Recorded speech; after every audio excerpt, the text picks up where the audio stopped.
تو اللہ تعالی نے شفقت فرماتے ہوئے ان کو تسلی دے دی. تسلی کے الفاظ کیا؟ ارشاد فرما دیا کما کتب علی الذین من قبلکم، جیسے کہ تم سے پہلے والوں پر بھی یہ فرض روزے عائد کر دیے گئے.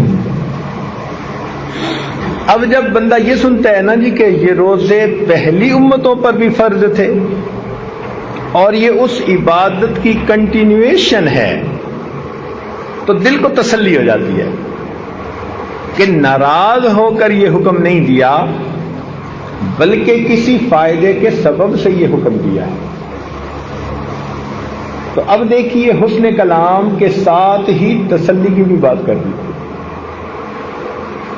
ایک تو براہ راست محبت کا خطاب فرمایا یا ایھا الذین آمنوا،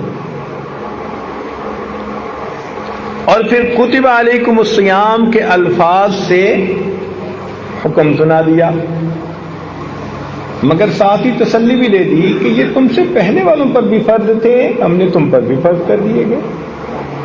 تو گویا یہ اللہ تعالیٰ کی عبادت ہے جو انسانیت پہلے سے کرتی چلی آ رہی ہے.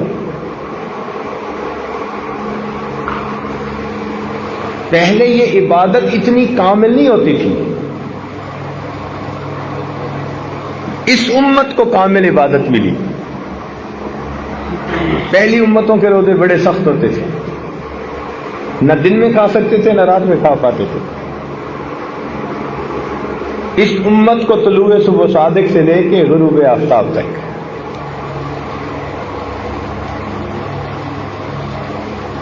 حضرت داؤد علیہ السلام سال کے 6 مہینے روزہ رہتے تھے، ایک دن روزہ ایک دن افطار، ایک دن روزہ ایک دن افطار. ہمارے اوپر اگر یہ ہو جاتا تو ہمارے لیے تو مشکل بن جاتی. اس کو صوم داؤدی کہتے ہیں.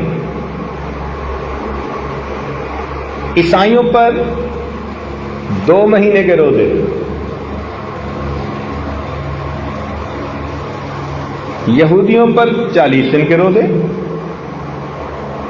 حضرت موسیٰ علیہ السلام کو طور پر گئے تو انہوں نے 40 دن روزے رکھے.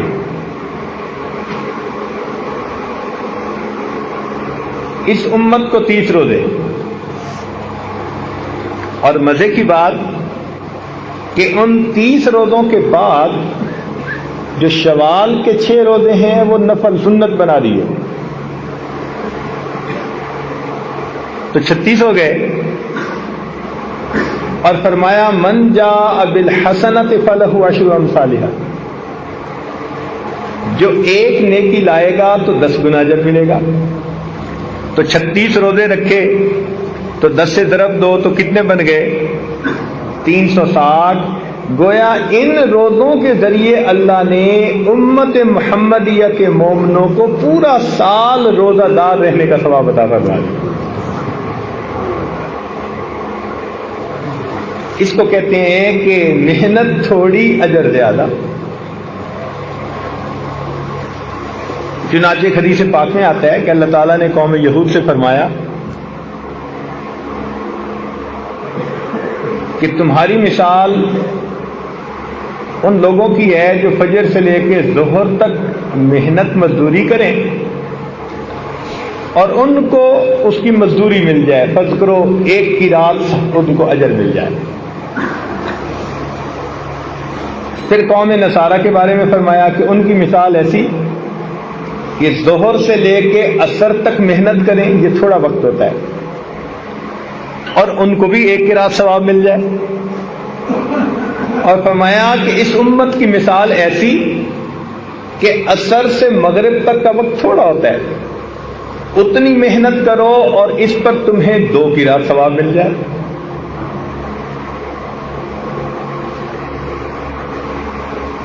ایسا کیوں؟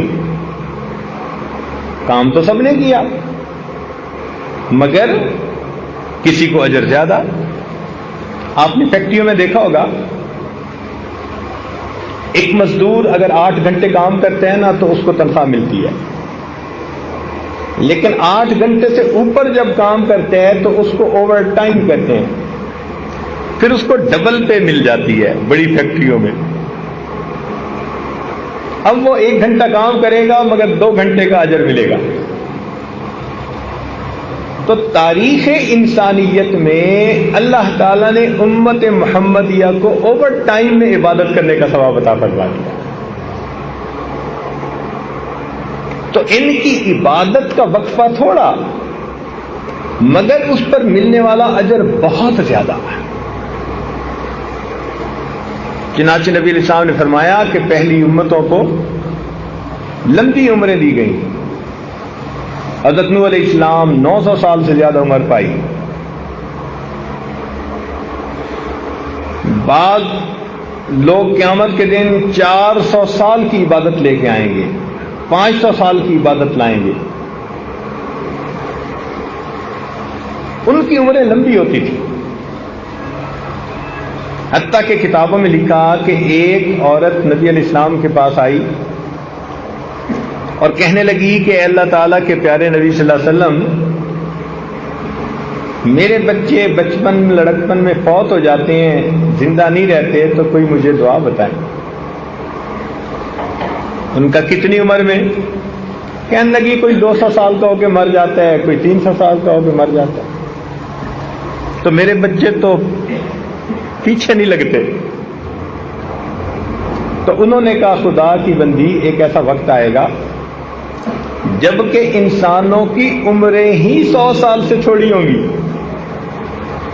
وہ بڑی حیران ہو گئی اور حیران ہو کے پوچھنے لگی، اچھا اے اللہ کے نبی، اگر ان کی عمریں ہی 100 سال سے چھوڑی ہوں گی تو کیا وہ بیاہ شادی کریں گے؟ انہوں نے فرمایا ہاں، وہ گھر بھی بنائیں گے، وہ بیاہ شادی بھی کریں گے۔ تو اس نے ٹھنڈی سانس لی۔ انہوں نے پوچھا کہ تم نے ٹھنڈی سانس کیوں لی؟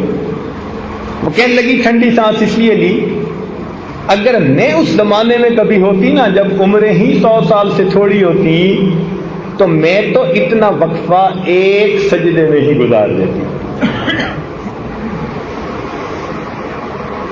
تو اس امت کی عمریں چھوٹی ہیں۔ نبی علیہ السلام نے فرمایا میری امت کی عمریں بین 70 و 60، 60-70 کے درمیان۔ کیا مطلب اس کا؟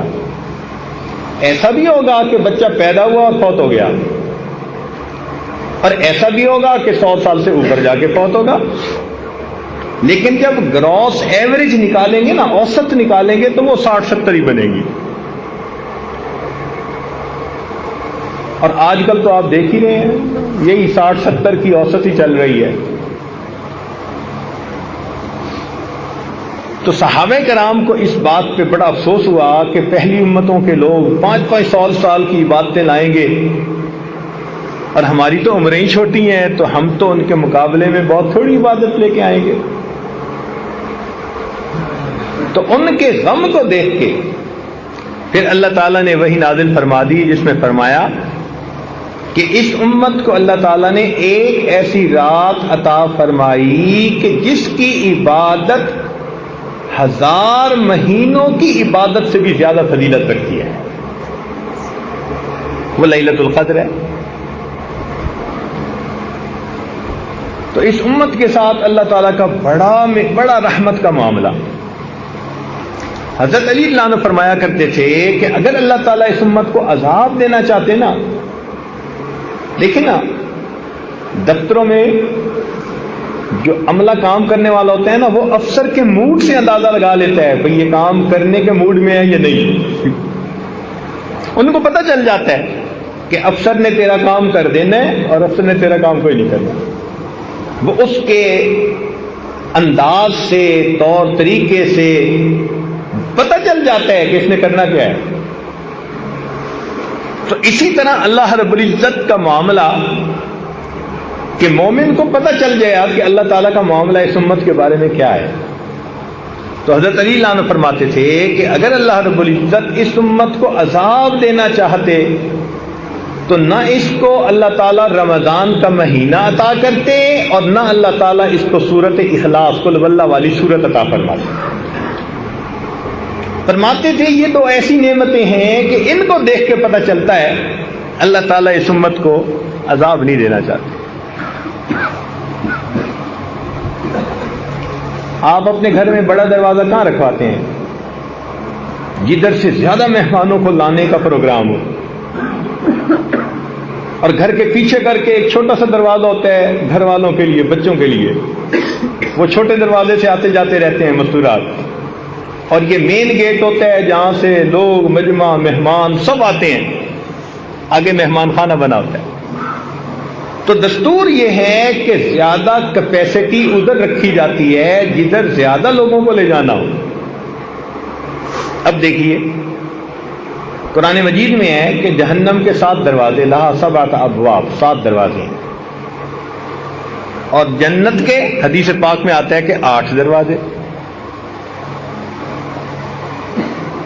تو جہنم میں 7 لائنیں لگیں گی جانے والوں کی، اور جنت میں 8 لائنیں. تو اس سے کیا پتہ چلتا ہے کہ اللہ تعالیٰ کا ارادہ بندوں کو عذاب دینے کا نہیں، ثواب دینے کا.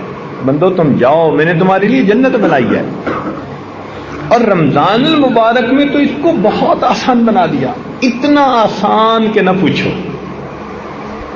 چنانچہ حدیث پاک میں آتا ہے کہ جب رمضان المبارک آتا ہے اللہ تعالیٰ فرشتوں کو حکم دیتے ہیں کہ فرشتوں جاؤ اور جو بڑے بڑے سرکش شیاطین ہیں نا ان سب کو جا کر تم قید کر دو، تاکہ میری امت محمدیہ کے روزے داروں کے روزوں کو خراب نہ کر سکے. جو سرغنے ہوتے ہیں نا شیطان، ان سب کو فرشتے باندھ دیتے ہیں. اس کا مطلب ہے کہ اگر رمضان میں بھی ہم نہیں سدھرتے تو پھر ہمارے لیے شتونگڑے ہی کافی ہیں. وہ جو چھوٹے چھوٹے پھر رہے ہوتے ہیں نا، کچھ شیطان کی شکل میں، کچھ انسانوں کی شکل میں، ہمیں انہوں نہیں. وہ کہتے ہیں کہ شیطان کو کسی نے فارغ بیٹھے دیکھا، اس نے پوچھا او بدبخت تو پکا دشمن، تو فارغ کیسا؟ کہنے لگا اب انسانوں میں سے میرے نمائندے بہت سارے ہو گئے، اب مجھے ضرورت نہیں رہی تھی. تو واقعی بگڑا ہوا نفس جو ہوتا ہے نا وہ شیطان سے بھی زیادہ برا. تو دیکھیے کہ اس امت کو اللہ رب العزت نے الحمدللہ کس طرح رحمت فرمائی.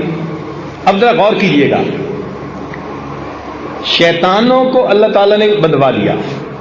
یہ تو ایسا ہی ہوا نا کہ اگر لڑائی ہو جائے 2 بندوں کی تو پھر جس سے خود محبت ہوتی ہے وہ پھر دوسرے بندے کو پکڑنے کی کوشش کرتا ہے، اس کو پکڑ لو تاکہ یہ میرے اس پیارے کو کچھ تکلیف نہ پہنچا سکے. تو اللہ رب العزت نے بھی شیاطین کو تو بندوا دیا. چل بھائی تم تو ایک طرف ہو جاؤ. اور پھر امت محمدیہ کے اوپر روزوں کو فرض فرما دیا. اب روزوں کو فرض کرنے کے بعد دیکھو ہوا کیا، حکمت دیکھو.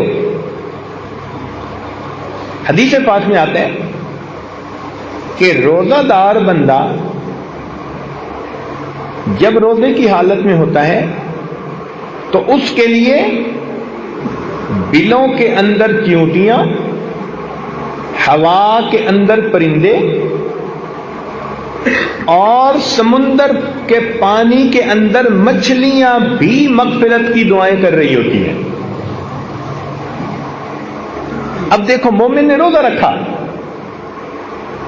اس کے لیے چیونٹیاں بھی دعائیں کر رہی ہیں، پرندے بھی دعائیں کر رہی ہیں، مچھلیاں بھی دعائیں کر رہی ہیں، ساری مخلوق کو دعاؤں میں لگا دیا. واہ میرے مولا، بخشش کے بہانے دیکھیے شیطان کو قید کر دیا اور باقی مخلوق کو دعاؤں پہ لگا دیا.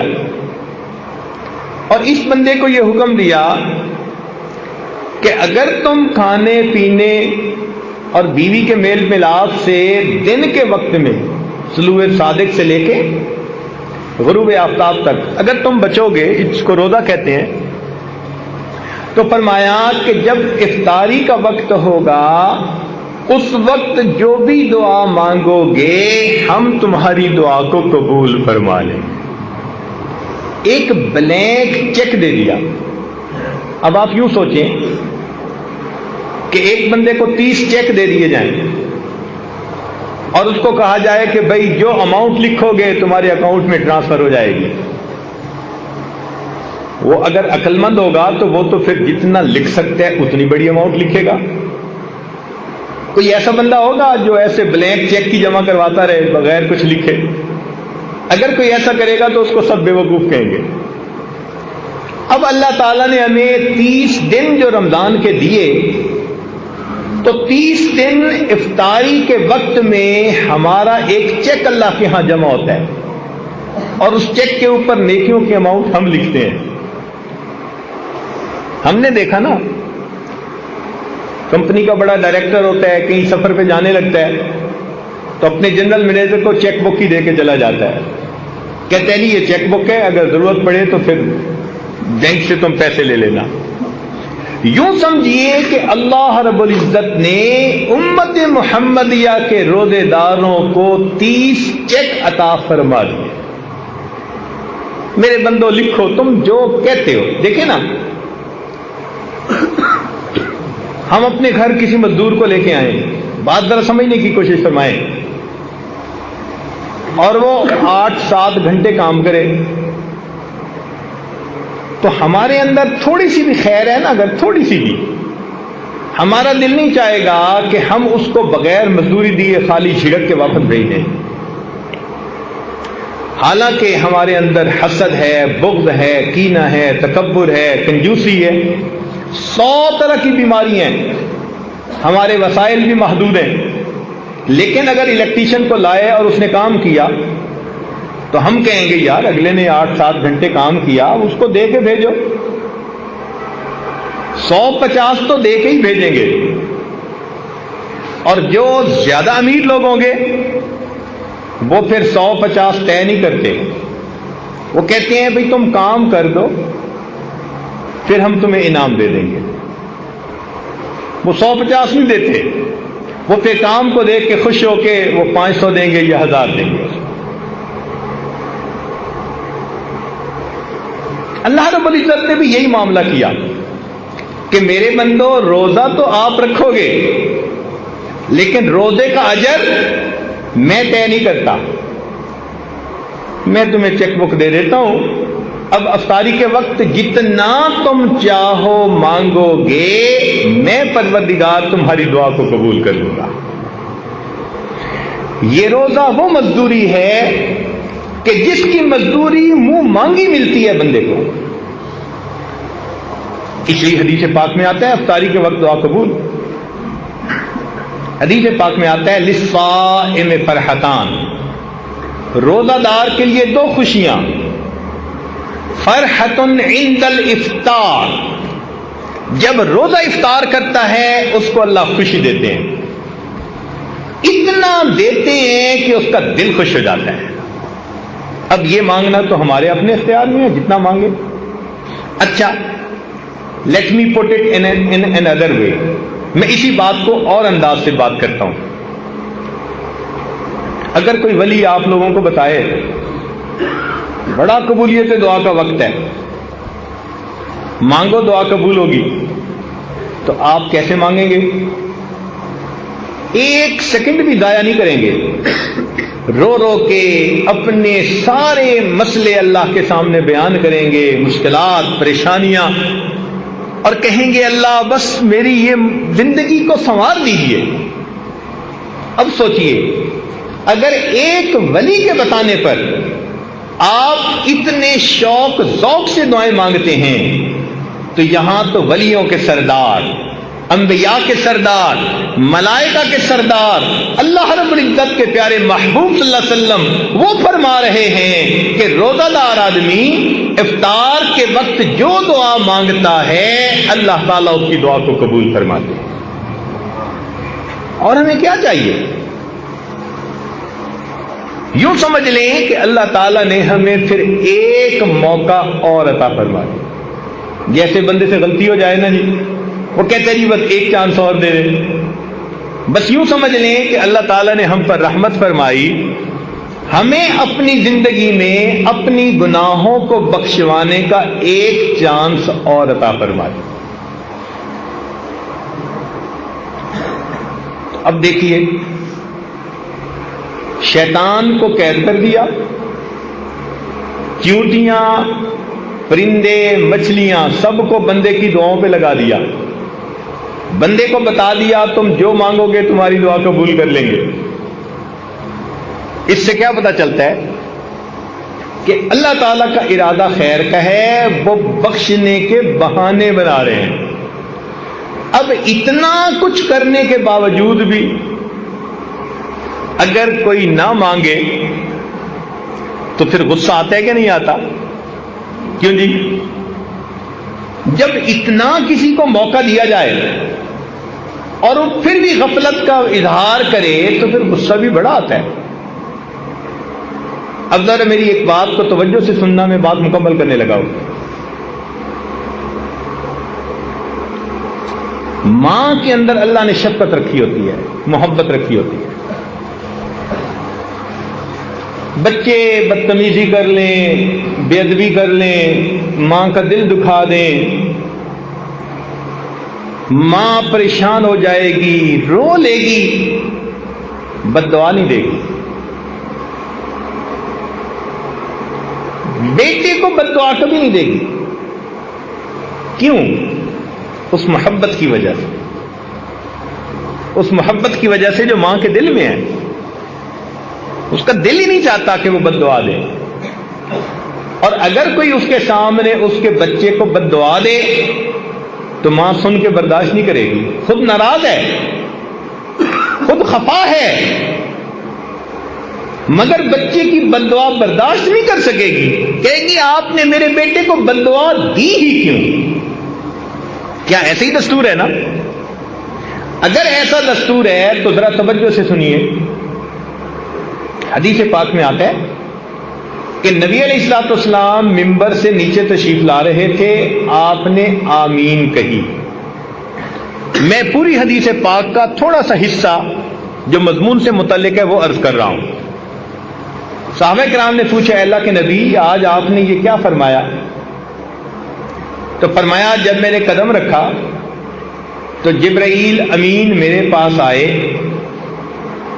اور انہوں نے بد دعا دی، باعودہ، برباد ہو جائے وہ شخص جس نے رمضان کا مہینہ پایا اور اپنی بخشش نہ کروائی۔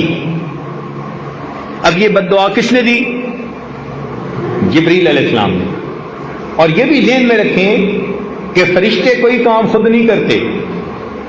قرآن مجید میں ہے لا یعصون اللہ ما امرہم ویفعلون ما یؤمرون، کوئی کام خود نہیں کرتے، وہی کرتے ہیں جو پروردگار کا حکم ہوتا ہے۔ اس کا مطلب ہے کہ جبریل علیہ السلام آئے نہیں، بھیجے گئے تھے اللہ تعالی کی طرف سے۔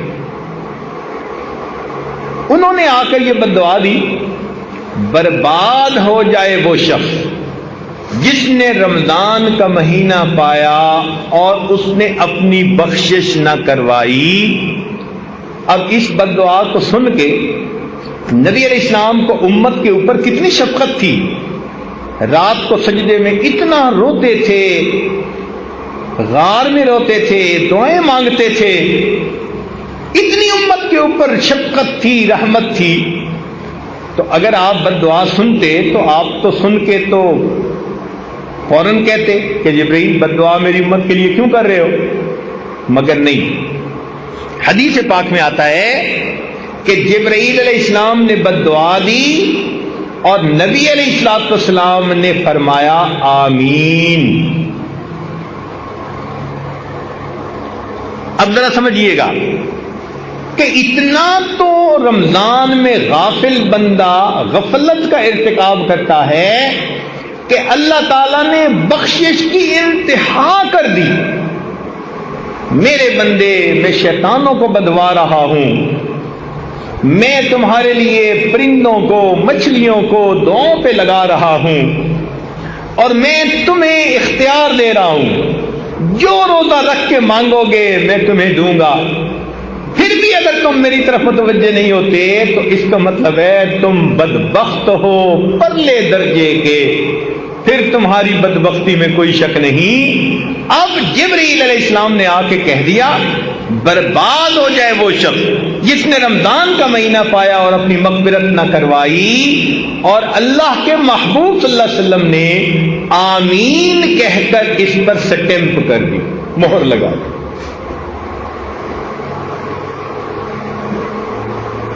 تو رمضان کے بعد کا دن یا تو ہمارے لیے عید ہوگا یا ہمارے لیے وعید ہوگا۔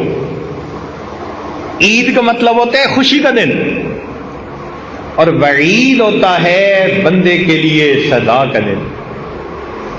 جن کی تو بخشش ہو گئی ان کی تو عید ہوگی، اور جن کی بخشش نہ ہوئی ان کے لیے وعید ہوگی۔ اب یہ رمضان ایک نیک بندے اور غافل بندے کے درمیان الگ علیحدگی کرنے کے لیے آیا ہے۔ کچھ وہ ہیں جو اس مہینے میں زندگی کو بدلیں گے، حقوق العباد پورے کریں گے، حقوق اللہ پورے کریں گے، پچھلے گناہوں کی معافی مانگیں گے، زندگی کے رخ کو بدل لیں گے۔ یہ ہوں گے جو اللہ کی رحمتوں سے حصہ پانے والے ہوں گے۔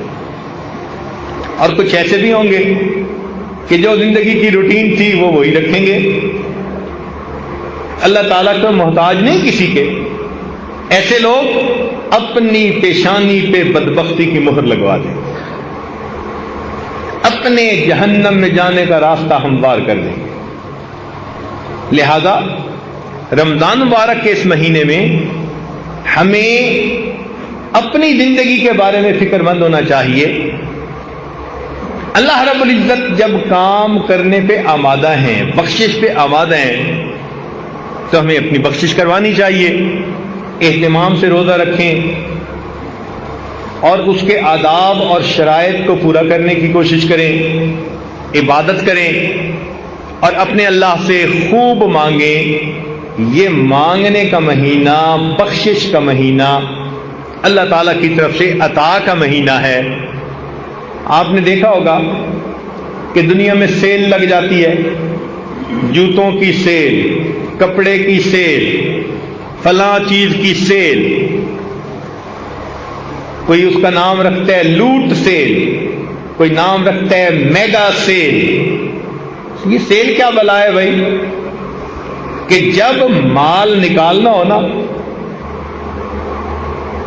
کہ جی ہم اپنا مال نکالنا چاہتے ہیں پچھلے سیزن کا، سیل لگا دی، بڑی قیمتی چیزیں تھوڑی سی قیمت پہ نکال دیتے، کہتے ہیں اٹھا کے لے جاؤ لے جاؤ۔ قرآن و حدیث کا مطالعہ کیا جائے تو محترم جماعت یوں محسوس ہوتا ہے اللہ رب العزت رمضان المبارک میں جنت کی سیل لگا دیتے ہیں۔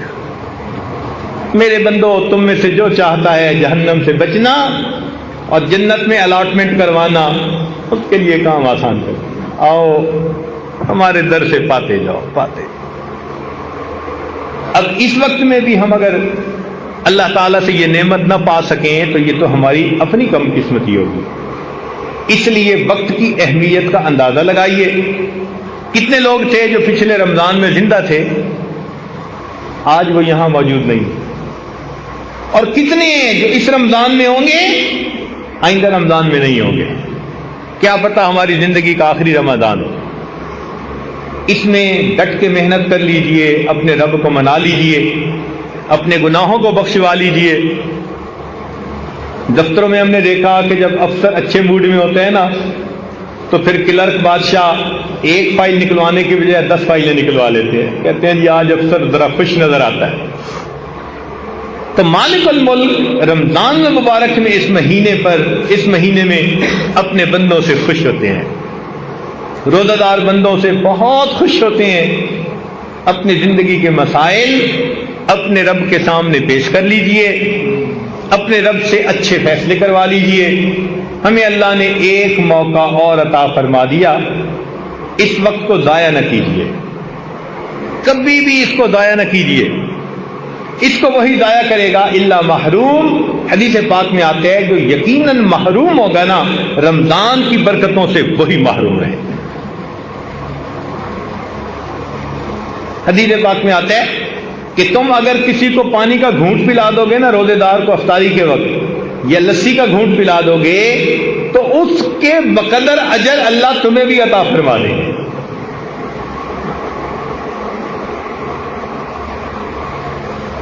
کتنی اللہ رب العزت کی رحمت اور بخشش ہے. یہ دھلنے کا مہینہ ایک ایک لمحے میں وہ برکتیں اللہ تعالی کی طرف سے اترتی ہیں. اگر کوئی دل کو قبول کرنے والا بنائے تو ایک ایک لمحے میں وہ اللہ کا ولی بن سکتا ہے. رمضان کا ایک لمحہ بندے کو ولی بنا دینے کے لیے کافی ہے. اللہ کی طرف رجوع کر لیجئے. کئی دفعہ ہم نے لاک لگائے ہوتے ہیں نا دروازے کو. ہم نے ایک ملک میں دیکھا, افریقہ کا ملک تھا, وہاں مکان کے 3 4 تالے لگے ہوتے تھے. ایک تالا پھر دوسرا پھر تیسرا. تو ان سے پوچھا, وہ کہنے لگے جی کہ ہمارے ہاں یہ جو کالے لوگ ہیں یہ بہت ہی من مرضی کرنے والے لوگ ہیں, تو کئی مرتبہ یہ گھر میں گھس آتے ہیں چوری ڈاکے کے لیے. تو پھر ہم نے کئی تالے لگائے ہوتے ہیں. مجھے بھی ایسے ہی لگتا ہے کہ ہم نے بھی اللہ تعالیٰ کی جو رحمت کا دروازہ ہے نا اس کو گناہوں کے تالے لگائے, یہ کھل نہ سکے. جھوٹ کا تالا لگا ہوا ہے, لوگوں کے دل دکھانے کا تالا لگا ہوا ہے, بد کرداری کا تالا لگا ہوا ہے. حدیث پاک میں آتا ہے کہ چند بندوں کی اللہ تعالی لیلۃ القدر میں بھی مغفرت نہیں کرتے. لیلۃ القدر میں بھی ان کی مغفرت نہیں ہوتی. ان میں سے فرمایا ایک جو دل میں دوسروں کے خلاف بغض رکھنے والا ہو, کینہ رکھنے والا. اب اگر آپ سوچیں آج سینے کینے سے بھرے پڑے, بھائی کے بارے میں کینہ کیا مطلب؟ پنجابی میں کہتے ہیں وٹ رکھنا. بہن کے بارے میں کینہ, بیوی کے بارے میں کینہ, ماں باپ کا کینہ, ہمسائے کا کینہ. کتنے لوگ ہیں جن کا کینہ ہمارے سینے میں موجود ہے. کیسے مغفرت ہوگی ہماری؟ اسی طرح شرابی, حدیث پاک میں آتا ہے کہ جس نے شراب سے توبہ نہ کی ہو لیلۃ القدر میں بھی اس بندے کی مغفرت نہیں کی جاتی. اسی طرح زانی جو زنا کا عادی ہو اور اس نے توبہ بھی نہ کی ہو اللہ تعالیٰ لیلۃ القدر میں بھی اس کی مغفرت نہیں فرماتے. تو ہم ان کبیرہ گناہوں کے جو تالے لگائے ہوئے ہیں نا ان کو کھولیں تاکہ اللہ تعالیٰ کی رحمت آئے اور ہمارے دلوں کو دھو جائے. رب کریم ہمارے روزوں کو قبول فرمائے اور ہماری بخشش فرما کر رب کریم ہم پر احسان فرمائے.